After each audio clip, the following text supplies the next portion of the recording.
واليوم يا اخوة رجعت لكم فيديو جديد، وهو عن شرح عن تطبيق افضل من بوجا فلاشر بمئة الف ضعف مرة. حرفيا يجيب لك اف بي اس عالية بشكل مش طبيعي الصراحة، ويشبه بوجا فلاشر كثير حرفيا. واليوم راح نسوي لكم شرح عن ايه مدقق وبس. يلا نبدأ في المقطع، ليتس جو.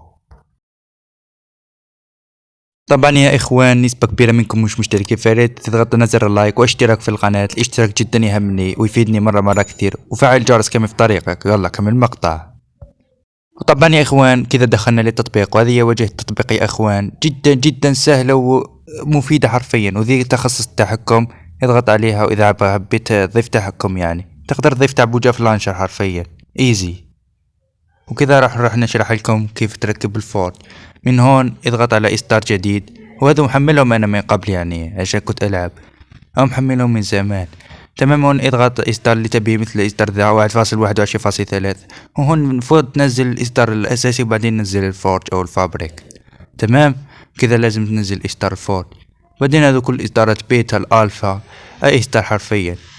وين هون تقدر تنزل مودات، تقدر تنزل مودات حرفيا، ما فيش من اسهل ذي. شوفوا كيف، وربي ايزي، وربي كل شيء باللغة العربية حرفيا. لو كنت بتعرف لقد تكون ايزي تدخل تفهم كل شيء حرفيا. من هون تقدر تنزل مودات، اول خانة تقدر تنزل مودات من ثاني شوفوا من ذا تقدر تنزل الريسوس باكات. الريسوس باكات. من هون تنزل عوالم، شوفوا كيف وربي ايشي. ومن هون تنزل الشادر، الشادر. وهون قال لي فشل لاني ما مشعل النت. تمام يا اخوان. وهون اضغط على اختيار اصدار. تمام. راح اختار اي اصدار من هون، مثل 1.21.20.3. تمام. اضغط اوكي، بعدين روح اضغط الفورج مثلا، او اختار الفورج.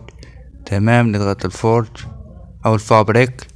بوم، ذي كل المودات يا اخوان. والله اشي مرة سهل وفخم حرفيا. من هون تقدر تنزل مود، مثل اضغط على ذا، بعدين اضغط على اول هذا، بعدين اضغط هون، بعدين نزل ذا. مو من هون راح ننزل الخريطة.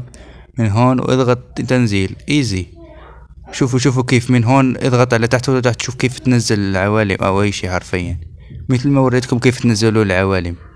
ومن هون سوي ذا العرض الاول، وبعدين من تحت سوي الدقة خليها على 100. اذا كان جهازك ضعيف نقصها، فانا انصحك تخليها على 100 افضل شي.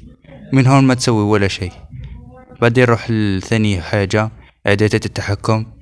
ومن هون سوي ذا اتجاه الازرار سويها 120. ومنه حجم الماوس خليها 25 اذا تقدر تشوف يعني.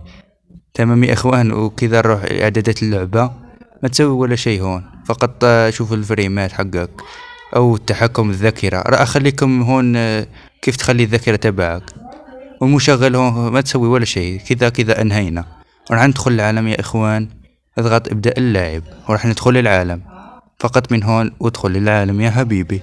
كذا ذي واجهة التطبيق، يعني يشبه بوجا فلانشر مرة كثير حرفيا.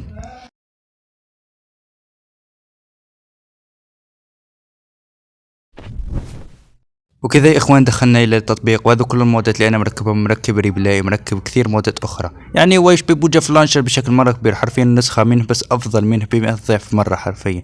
من هون ندخل العالم، انا مسوي عالم من قبل، فندخل العالم.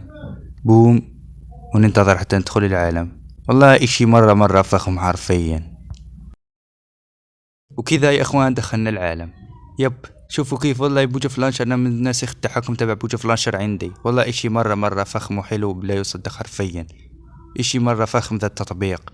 شوفوا كيف الفريمات، مع اني منزل اصدار قديم، بس يعني هاتفي ضعيف بشكل مش طبيعي، بس اقدر انزل 1.16 ويكون الاف بي اس عالي كمان.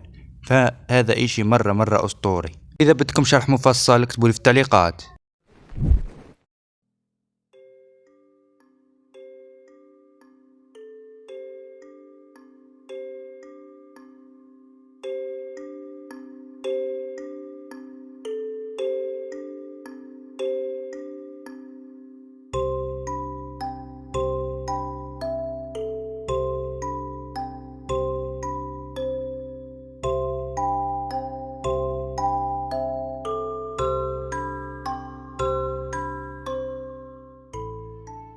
بس يا اخوان نكون وصلنا الفيديو. نتمنى الفيديو اذا عجبكم لا تنسوا تضغطوا على زر اللايك واشتركوا بالقناه عشان نوصل 1000 مشترك باسرع وقت، وانا انزل لكم كل يوم فيديوهات عشان اوصل 1000 مشترك باسرع وقت ممكن. يا اخوان وصلونا بالله عليكم الى 1000 مشترك عشان نسوي اكبر حفله في السيرفر.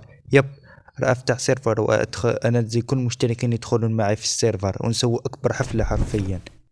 وبس نشوفكم في المقطع الجاي. بيس.